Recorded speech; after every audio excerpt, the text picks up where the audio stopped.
Par quoi sommes-nous trompés? Genèse 3, versets 1 à 7. Le serpent était le plus rusé de tous les animaux des champs que l'Éternel Dieu avait fait. Il dit à la femme, « Dieu a-t-il réellement dit, vous ne mangerez pas de tous les arbres du jardin ?» La femme répondit au serpent, « Nous mangeons du fruit des arbres du jardin, mais quant au fruit de l'arbre qui est au milieu du jardin, Dieu a dit, vous n'en mangerez point et vous n'y toucherez point de peur que vous ne mouriez. » Alors le serpent dit à la femme, « Vous ne mourrez point, mais Dieu sait que le jour où vous en mangerez, vos yeux s'ouvriront, et que vous serez comme des dieux, connaissant le bien et le mal. » La femme vit que l'arbre était bon à manger et agréable à la vue, et qu'il était précieux pour ouvrir l'intelligence. Elle prit de son fruit et en mangea. Elle en donna aussi à son mari qui était auprès d'elle, et il en mangea. Les yeux de l'un et de l'autre s'ouvrirent, ils connurent qu'ils étaient nus, et ayant cousu des feuilles de figuier, ils s'en firent des ceintures.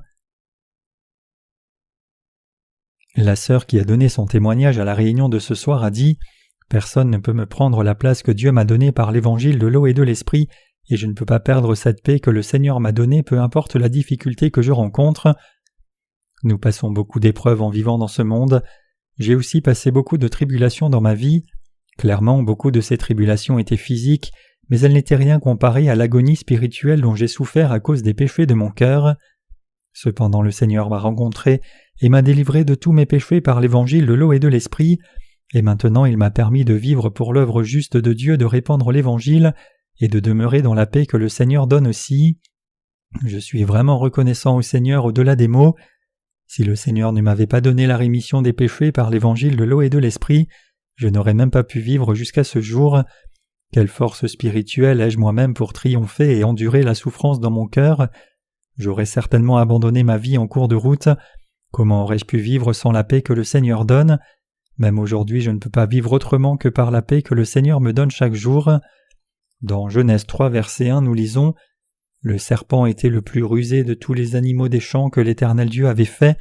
Il dit à la femme, « Dieu a-t-il réellement dit, vous ne mangerez pas de tous les arbres du jardin ?» Dieu nous a sauvés, et il nous prévient de ne pas être trompés à nouveau par Satan. Nous pouvons tous recevoir la bénédiction que Dieu donne, si seulement nous ne sommes pas trompés par Satan. Mais si nous sommes trompés par le diable, alors peu importe que Dieu déverse ses bénédictions du ciel comme de la pluie, rien ne peut être à nous. Qui fait obstacle à la vérité de l'évangile de l'eau et de l'esprit? Alors que Genèse chapitre 3 parle de l'évangile de l'eau et de l'esprit qui nous a sauvés pleinement, en même temps il parle aussi de l'œuvre de Satan qui bloque le vrai évangile. Comme la Bible dit que le serpent était le plus rusé de tous les animaux, Genèse 3 verset 1, le diable est réellement un esprit méchant qui est rusé. Rusé signifie malin et vicieux. Satan trompe l'humanité de façon rusée. Regardez comment le diable a trompé Ève.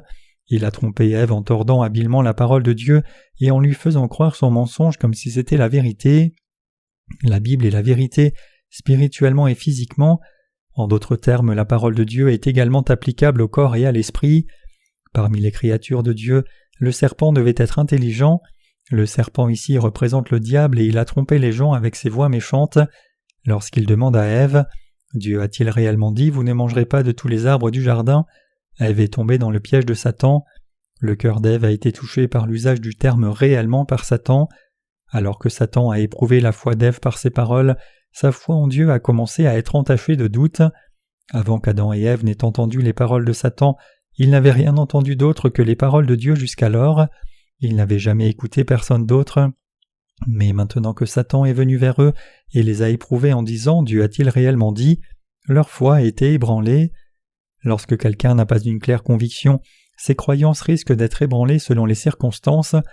Par exemple, disons ici que quelqu'un a témoigné d'un délit de fuite dans la pénombre. Cela est arrivé si vite qu'il n'a pas pu voir le modèle exact de voiture ni le numéro de la plaque, donc il rapporte seulement la couleur disant qu'elle était blanche. Cependant, un autre témoin a fait une déclaration contradictoire disant qu'elle était jaune. L'officier de police rappelle alors l'homme et lui fait pression disant « Es-tu certain qu'elle est blanche ?» Un autre témoin soutient qu'elle est jaune. « Es-tu certain de ce que tu as vu ?» Il dit timidement « Oui », mais lorsqu'on lui demande à nouveau « Es-tu absolument certain ?» son visage devient rouge et il commence à changer de discours disant « Je pense, mais maintenant que j'y pense, peut-être que la voiture était un peu jaunâtre. » Et plus il cherche dans sa mémoire, plus il a l'impression que la voiture était jaune. À la fin, il dit « Je pense que la voiture était jaune. » Le diable attaque toujours l'humanité en prenant l'avantage sur ses faiblesses. Quand Ève fut tentée par Satan et que sa foi a commencé à s'écrouler, si elle voulait vraiment s'en tenir à sa foi, elle aurait dû se tenir contre Satan en croyant la parole de Dieu et utilisant sa foi dans cette parole. Si Ève l'avait fait, sa foi n'aurait pas été ébranlée par le piège vicieux du serpent. La même histoire s'applique à notre foi. Si nous essayons d'établir notre propre foi sans croire dans la parole de Dieu, nous sommes inévitablement liés à la chute sur une petite tentation comme Ève. Par contre, si nous tenons ferme sur notre foi dans la parole de Dieu, alors nous pouvons facilement vaincre les mensonges de Satan avec la parole et le mettre en défaite, même si nous-mêmes sommes faibles. Même si notre foi n'est pas grande, si nous croyons dans la parole de Dieu et nous y tenons, alors notre foi ne sera pas ébranlée et nous pourrons vaincre Satan. Si nous acceptons la parole de Dieu dans nos cœurs et croyons selon cette parole, nous pouvons triompher en tout temps, notre foi ne s'écroulera jamais. Dieu a fait don de sa justice à ceux d'entre nous qui croient dans l'évangile de l'eau et de l'esprit. Puisque Dieu a choisi l'humanité comme objet de son amour, il nous a fait le don du vrai salut. Quand Dieu a fait la femme à partir de la côte d'Adam et la mena vers lui, Adam a dit « Voici cette fois celle qui est eau de mes os et chair de ma chair » Genèse 2, verset 23. De même, puisque Dieu a fait l'humanité comme objet de son amour, il nous permet de vaincre Satan. C'est pour cela que Dieu nous a rendus parfaits en répandant sur l'objet de son amour l'évangile de l'eau et de l'esprit, son meilleur cadeau. Dans Genèse 2, verset 3, nous lisons « Dieu bénit le 7e jour et il le sanctifia, parce qu'en ce jour il se reposa de toute son œuvre qu'il avait créée en la faisant. » Il est dit ici que Dieu s'est reposé au 7e jour après avoir fait l'univers et tout ce qu'il contient, y compris l'humanité. Cela nous dit aussi que Dieu a béni le 7e jour et l'a sanctifié. Dans la Bible, le nombre 7 est le nombre qui révèle soit Dieu lui-même, soit la perfection. Donc puisque Dieu a béni le 7e jour, cela signifie que son œuvre était complètement achevée. Dieu a fait l'humanité comme l'objet de son amour. Dieu a donc permis tout ce qui est bon à l'humanité. Dieu ne nous a pas fait naître dans ce monde pour vivre et mourir sans aucun but. C'est pour nous bénir que Dieu nous a fait naître dans ce monde, et Dieu nous a rendus justes par l'évangile de l'eau et de l'esprit, pour que nous vivions avec lui dans le ciel pour toujours. Le croyez-vous, chers croyants? De plus, Dieu dit qu'une âme est plus précieuse que le monde entier. Donc si quelqu'un se regarde comme indigne et s'abuse lui-même en disant « Mon existence ne compte pas vraiment, je suis si indigne », alors c'est quelqu'un qui est complètement ignorant des plans de Dieu et de son but pour lui. Dieu ne nous a pas fait comme des êtres indignes. Au contraire, Dieu nous a fait plus précieux que toutes les étoiles de l'univers et tous les trésors qui se trouvent sur cette planète. Donc si Dieu nous a fait si précieux que les objets de son amour, ne nous donnerait-il pas le trésor le plus précieux? Dieu a donné ses bénédictions célestes et a répandu son amour sur chacun de nous pour faire de nous ses enfants. Il nous a donné le trésor le plus précieux dans ce monde. Quand les gens croient en Jésus pour la première fois, tout ce qu'ils désirent c'est croire selon la parole de Dieu. Donc au départ ils croient sincèrement que Dieu les aime, aux bénédictions qu'il leur a données et à la grâce qu'il a répandue sur eux. Cependant s'ils continuent de mener leur vie de foi sans naître de nouveau, même la petite foi qu'ils ont pu avoir sera démolie par Satan. Cela m'est arrivé aussi. Quand j'ai commencé à fréquenter l'Église, personne ne m'a parlé de la parole de Dieu, mais quand j'ai lu la Bible par moi-même, j'étais capable de croire en chaque verset de la Bible, et mon cœur était plein de reconnaissance. Je pensais « Ah, Jésus est mort pour moi à la croix ». Lorsque j'ai cru que Jésus était crucifié à mort pour un pécheur comme moi, j'ai été si reconnaissant au Seigneur. Je me disais « Je suis si reconnaissant que Jésus soit mort pour moi à la croix. Pourquoi est-il mort pour moi? Parce qu'il m'aimait vraiment. Puisque Jésus a dit tout est accompli, lorsqu'il était à la croix, je suis maintenant libre du péché, alors je crois en tout cela. Il y a des moments où je versais tant de larmes de gratitude que mes yeux étaient enflés. Quand j'ai été au contact de la parole de Dieu, il était si simple pour moi de croire que je n'avais aucun doute pour croire en tout de tout cœur, même si je ne comprenais pas chaque verset de la parole. À ce moment-là, je suis tombé malade et j'étais alité, et donc tout ce que je lisais c'était la Bible. Même des larmes de joie coulaient et la Bible était douce comme du miel pour moi au départ. Cependant, le temps passant, cette passion émotionnelle qui m'avait rempli a commencé à disparaître peu à peu. 3 ans s'étaient écoulés depuis la première fois où j'étais allé à l'église. Mes larmes avaient séché et j'étais devenu encore plus pécheur. Je ne pouvais pas comprendre cela à l'époque. Donc je me demandais, avant lorsque je lisais la Bible j'étais si reconnaissant et mon cœur était plein de tant de joie, mais pourquoi suis-je devenu encore plus pécheur avec le temps? Après avoir fréquenté l'église depuis plus de 10 ans, j'en suis venu à la conclusion que croire en Jésus c'est finalement devenir pécheur. Je regardais aussi à la foi des autres et voyais que c'était la même que la mienne, donc je me disais, j'ai dû croire en Jésus trop tôt. Si c'est cela la foi, je ferais encore mieux de l'abandonner tout de suite. Un jour cependant, le Seigneur m'a enseigné l'évangile de l'eau et de l'esprit à travers la parole de Dieu. J'ai donc pu rencontrer le Seigneur pleinement dans cet évangile de vérité. Adam et Ève vivaient dans le jardin d'Éden et écoutaient la parole de Dieu avec obéissance. Dieu a permis à Adam et Ève de manger de tout arbre du jardin d'Éden, avec une exception importante. Il leur avait dit de ne pas manger de l'arbre de la connaissance du bien et du mal. En dépit de cela, quand Satan a soufflé ces paroles à Ève, demandant si Dieu avait réellement dit cela, Ève elle-même fut secouée par ces paroles et sa foi s'est écroulée. Elle pensa, « Si Dieu nous aime, pourquoi a-t-il fait l'arbre de la connaissance du bien et du mal ?»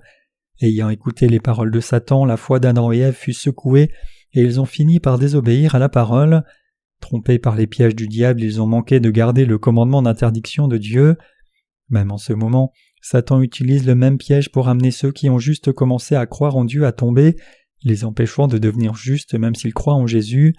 C'est pour cela que ces chrétiens finissent par souffrir encore davantage de leurs péchés après avoir cru en Jésus comme leur sauveur et être devenus adeptes d'un faux évangile, puis ils rejettent le vrai évangile même lorsqu'on le leur présente.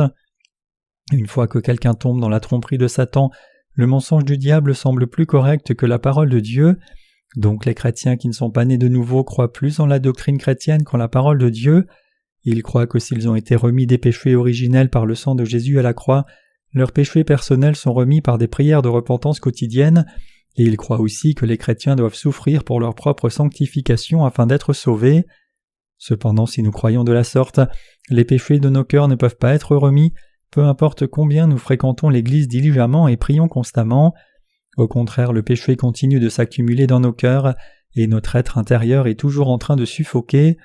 Nos pensées souffrent déjà assez à cause des péchés que nous commettons dans nos cœurs et par nos actes dans ce monde corrompu, et c'est pour cela que nous venons à l'Église en cherchant le réconfort de Dieu. Mais loin de trouver ce réconfort, on nous dit seulement d'expier nos péchés et de faire des prières de repentance à notre grande frustration. Dans cet état, lorsque nous ne sommes pas nés de nouveau, la foi ne grandit pas, peu importe combien nous écoutons la parole et pratiquons la vertu. Au contraire, nous devenons pires et prétendons devant les autres avoir la bonne foi, devenant nous-mêmes des hypocrites.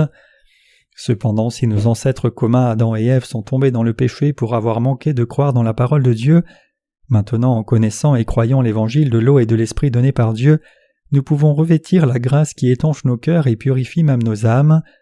Dieu a déjà expié tous nos péchés une fois pour toutes par l'évangile de l'eau et de l'esprit, et c'est la vérité. Si Jésus n'avait pas expié tous nos péchés à la fois par l'évangile de l'eau et de l'esprit, et s'il ne nous avait pas donné les cieux, alors pourquoi devrions-nous croire en Jésus comme notre vrai sauveur ? Qu'en est-il de vous ? Avez-vous été constamment tourmenté par les péchés de votre cœur même en croyant en Jésus comme votre sauveur ? Si c'est le cas, c'est parce que vous avez cru en Jésus sans connaître l'évangile de l'eau et de l'esprit. Même si Jésus a déjà expié tous vos péchés une fois pour toutes par l'évangile de l'eau et de l'esprit, puisque vous ne connaissez pas ce véritable évangile, le péché continue de s'empiler dans vos cœurs.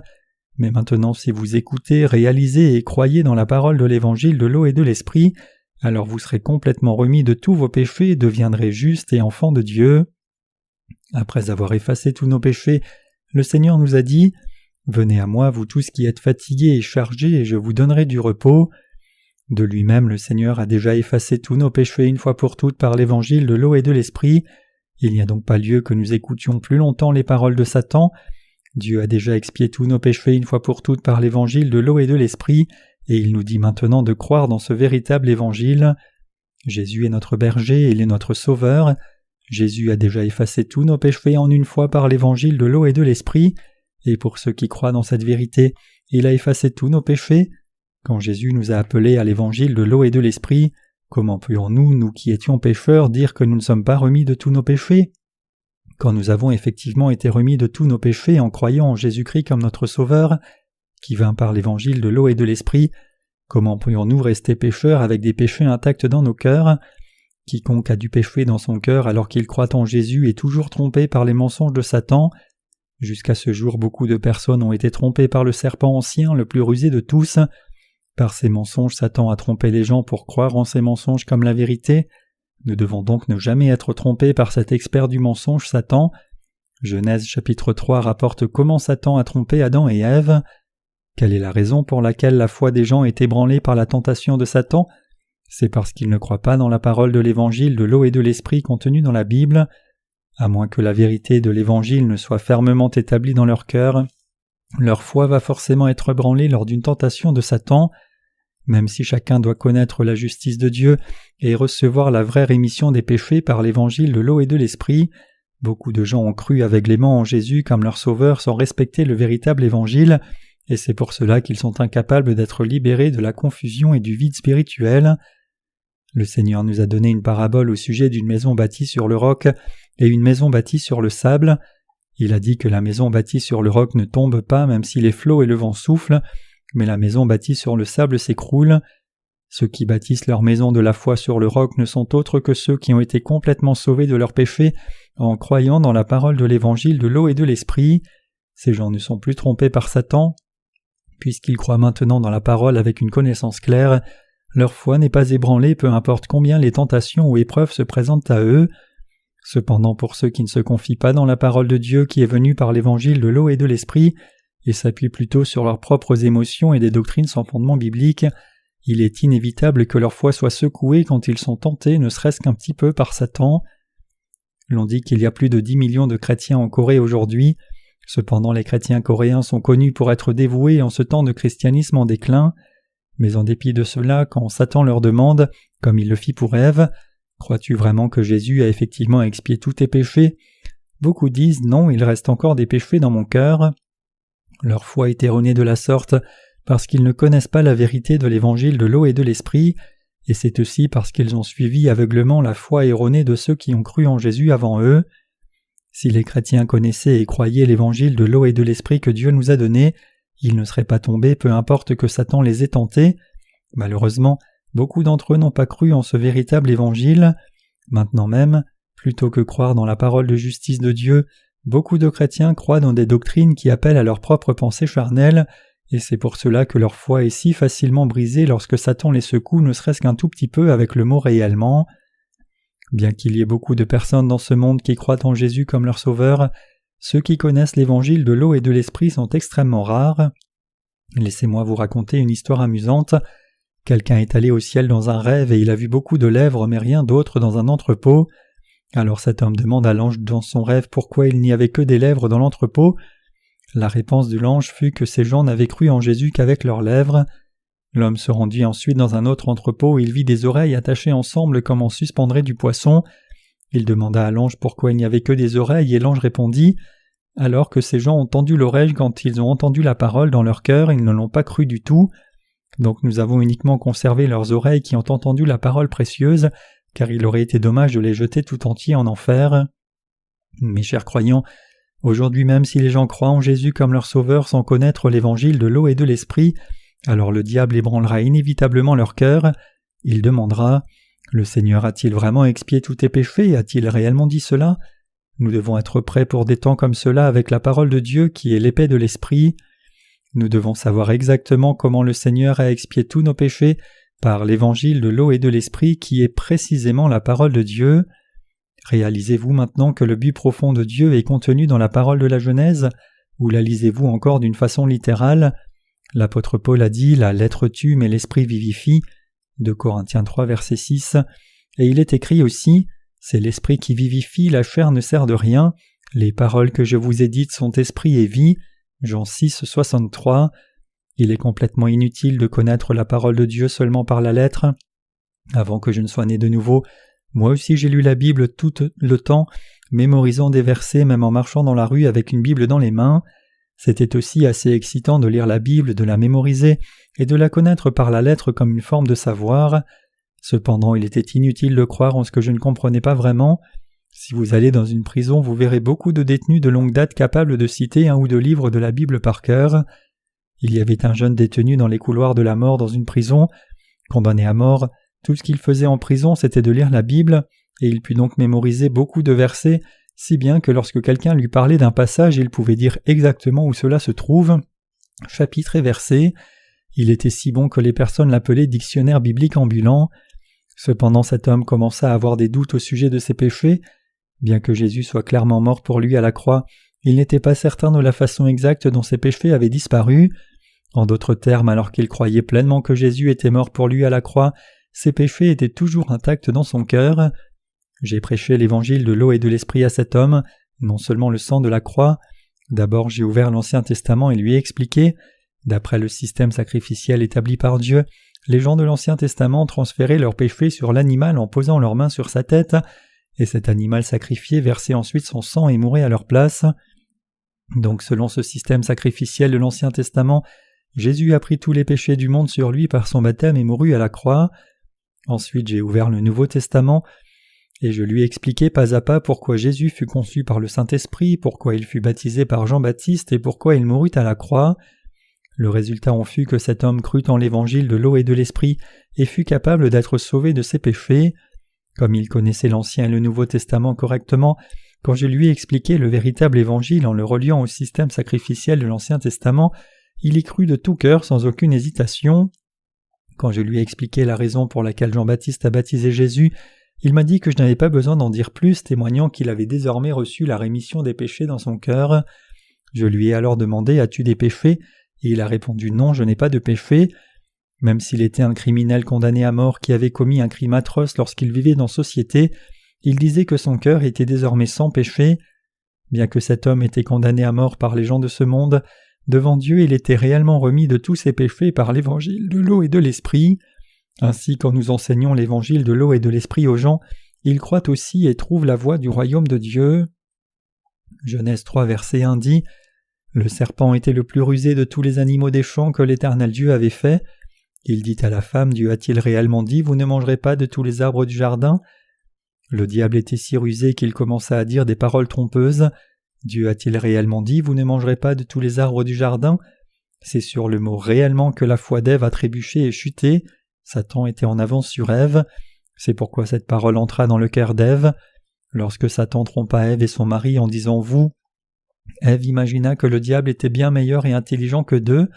En d'autres termes, Ève perdit la foi parce qu'elle était intimidée. Elle perdit la bénédiction de la foi à cause de quelques paroles de Satan. La parole bénie qu'Ève avait reçue de Dieu a disparu de son cœur d'un seul coup. Les serviteurs du diable sont aussi rusés.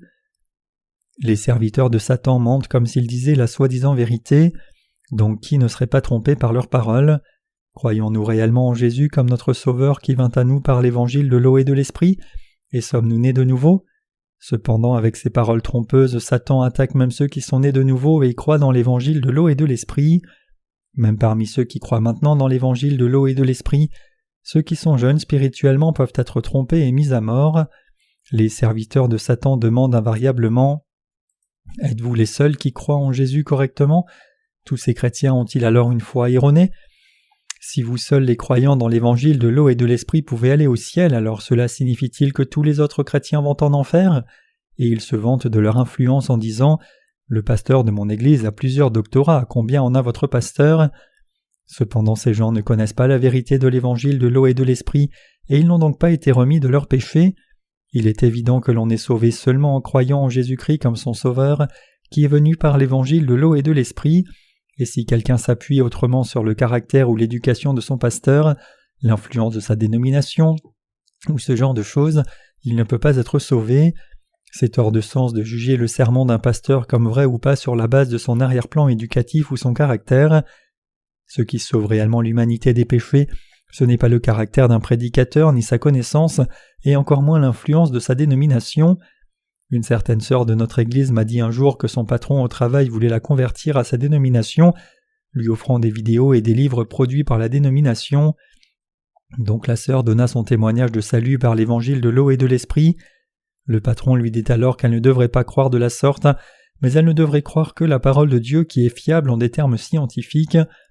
Donc la sœur lui dit qu'elle croyait réellement dans l'évangile de l'eau et de l'esprit selon la parole de Dieu, mais son patron continuait de s'opposer à l'évangile en disant qu'elle avait tort de croire de la sorte.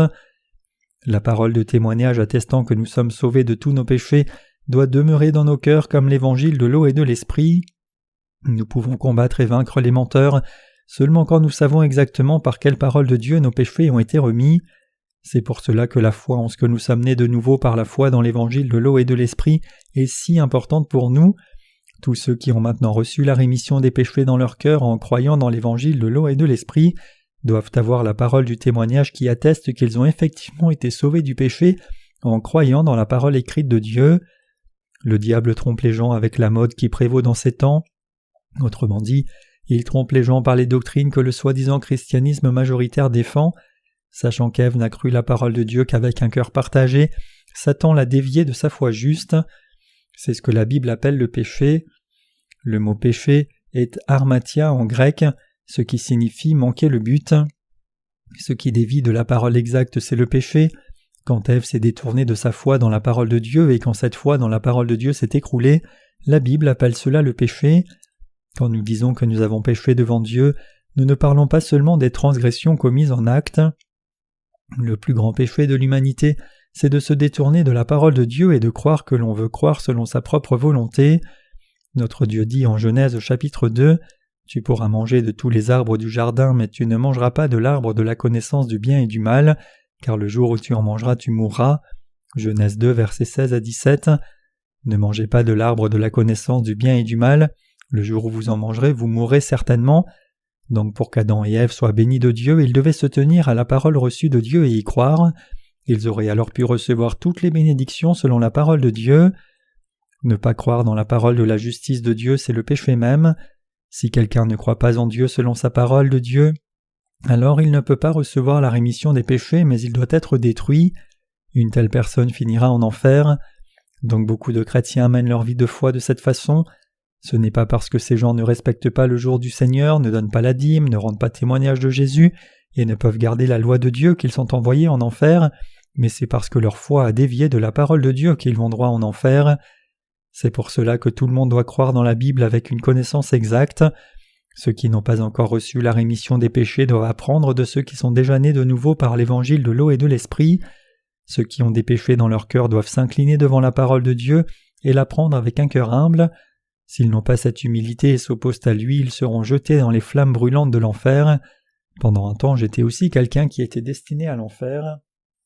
Mes chers frères et sœurs, si nous voulons croire dans la justice de Jésus, nous devons connaître et croire la parole de Dieu correctement. Bien sûr, chaque religieux prétend prêcher la parole exacte, mais seul quelqu'un qui croit dans la parole de l'évangile de l'eau et de l'esprit peut prêcher la parole de Dieu correctement. Quelqu'un d'autre ne peut pas prêcher la parole de Dieu exactement. Après tout, comment quelqu'un pourrait-il enseigner aux autres ce qu'il ne connaît pas? Quand un aveugle conduit un autre aveugle, les deux tombent dans un fossé et meurent. L'on est brave lorsque l'on est ignorant. 2 frères vivaient dans un village, et les deux étaient illettrés sans éducation. Lors d'un jour de printemps, les 2 frères se promenaient dans les collines voisines, et alors que c'était la saison des feux de forêt, ils croisèrent quelques panneaux sur des poteaux électriques disant « risque de feu ». Le petit frère demanda alors à son frère plus âgé « Que disent ces lettres ?» Le grand frère devait dire quelque chose pour ne pas perdre la face devant son petit frère. Voyant qu'il y avait 2 mots, il lui dit « Tu ne sais pas cela ? C'est marqué poteau électrique. » Le petit frère fut impressionné par son grand frère.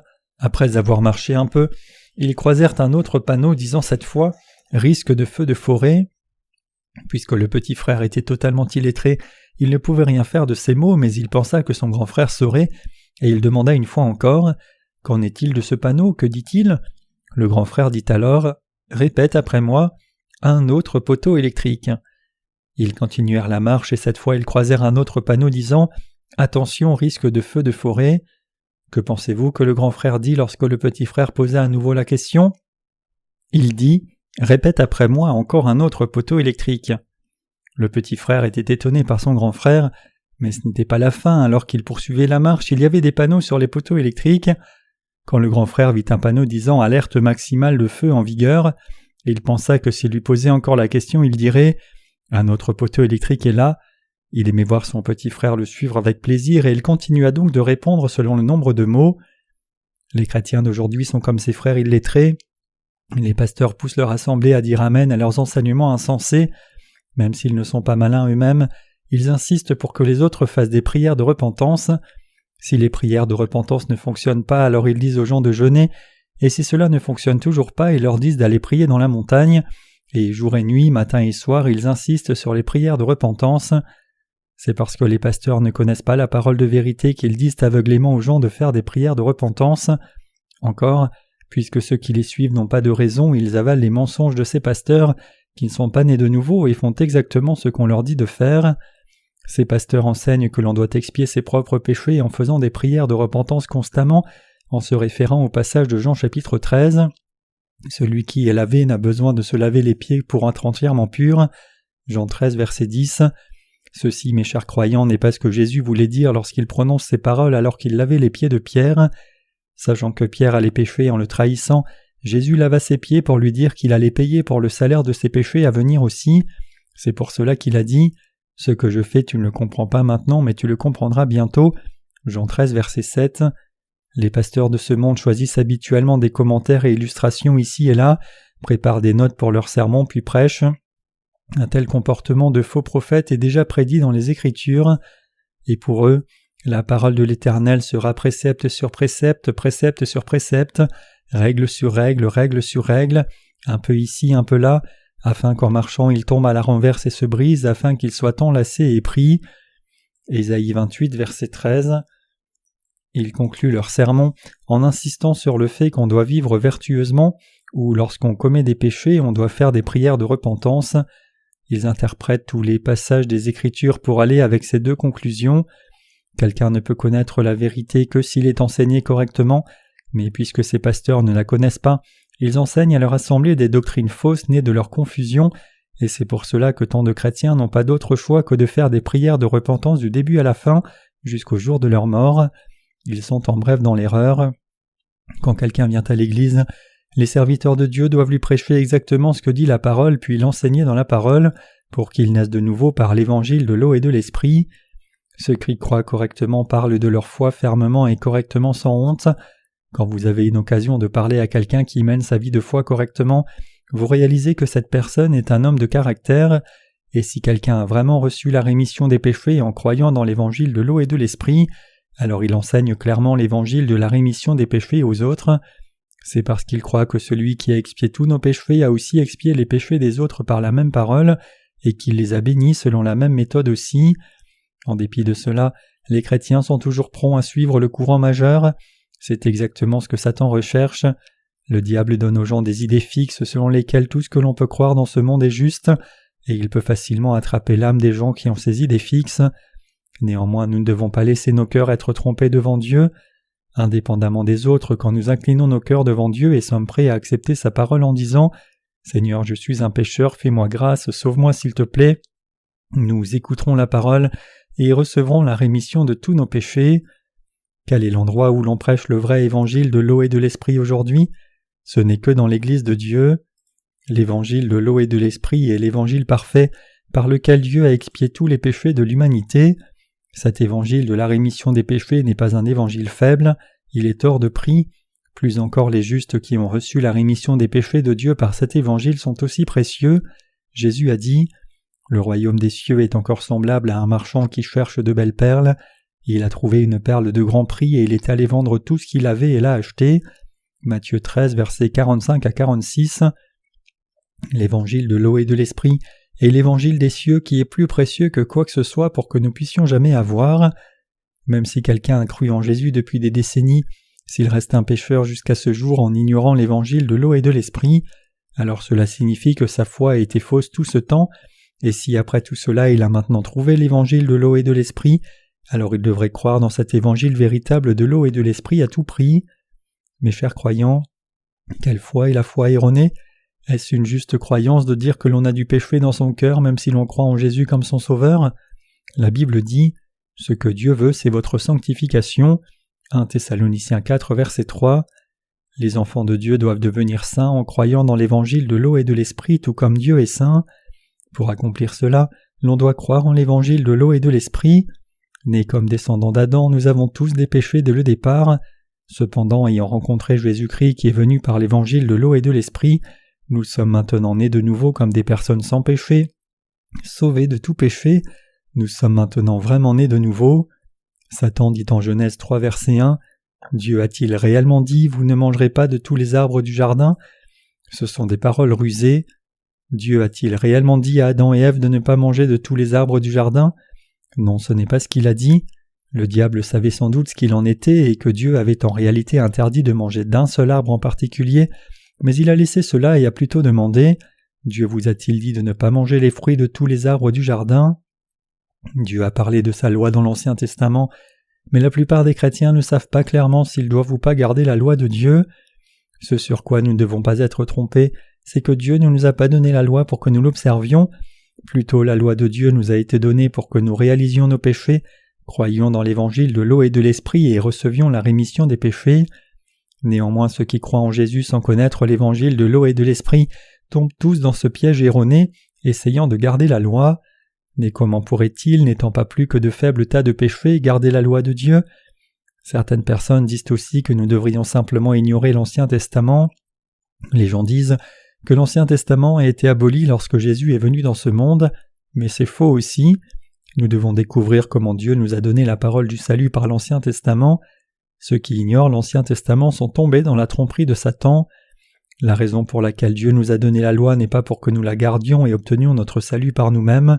Loin de là, Dieu nous a donné la loi pour que par sa loi nous réalisions que nous sommes de graves pécheurs et que nous obtenions le salut en croyant dans l'évangile de l'eau et de l'esprit. La Bible déclare clairement cette notion. Il est donc écrit en Romains 3, versets 19 à 20. Or nous savons que tout ce que dit la loi, elle le dit à ceux qui sont sous la loi, afin que toute bouche soit fermée et que tout le monde soit reconnu coupable devant Dieu, car nul ne sera justifié devant lui par les œuvres de la loi, puisque c'est par la loi que vient la connaissance du péché. Trompés par la tentation de Satan, Adam et Ève sont tombés dans le péché et ont été chassés du jardin d'Éden. Sortis, ils donnèrent naissance à 3 enfants et ont ainsi transmis le péché à leurs fils. C'est ainsi que nous sommes nés dans le péché avant même d'en avoir commis nous-mêmes. En dépit de cela, les gens ne réalisent pas qu'ils sont pécheurs par nature, même s'ils sont nés pécheurs. La Bible dit donc que la loi a été donnée pour ceux qui étaient sous la loi, afin qu'ils sachent qu'ils étaient pécheurs. En d'autres termes, Dieu dit qu'il a donné la loi pour que les gens réalisent qu'ils sont pécheurs et condamnés à l'enfer. À travers la loi, l'on reconnaît qu'on est pécheur, et l'on réalise que l'on est destiné à être condamné. Nous devons faire attention à ne pas être trompés par Satan. Le diable a demandé à Ève « Dieu a-t-il réellement dit « Vous ne mangerez d'aucun arbre du jardin ?» Si nous appliquions ces paroles à notre temps mauvais, cela reviendrait à demander « Dieu a-t-il dit de ne pas garder toute la parole de la loi ?» Si quelqu'un ne comprend pas exactement la parole de Dieu, alors il pense juste qu'il doit croire en Jésus et garder la loi inconditionnellement. Mais la Bible montre clairement que la loi a été donnée pour que nous réalisions nos péchés, et la Bible dit aussi que le juste vivrait par la foi seul. En d'autres termes, cela signifie que ceux qui ont reçu la rémission des péchés en croyant dans la parole de Dieu doivent garder toute sa parole par la foi. Me comprenez-vous maintenant, chers croyants ? Nous devons saisir ici que la loi a été donnée pour que par cette loi, ceux qui ont des péchés dans leur cœur réalisent qu'ils sont pécheurs, et une fois que nous sommes remis de nos péchés en croyant dans la parole de Dieu, c'est-à-dire dans l'évangile de l'eau et de l'esprit, nous devons garder la justice de Dieu dans nos vies par la foi. Si vous savez que toute la parole de Dieu est vraie, alors vous devez accepter l'évangile de l'eau et de l'esprit dans votre cœur en y croyant, et vous devez ainsi recevoir le salut de la parfaite rémission des péchés. La foi dans l'évangile de l'eau et de l'esprit est fondamentalement différente du fait de croire en Jésus par obligation avec nos propres œuvres. Quiconque fait aveuglément ce que la parole de Dieu lui dit de faire est quelqu'un qui n'est pas né de nouveau.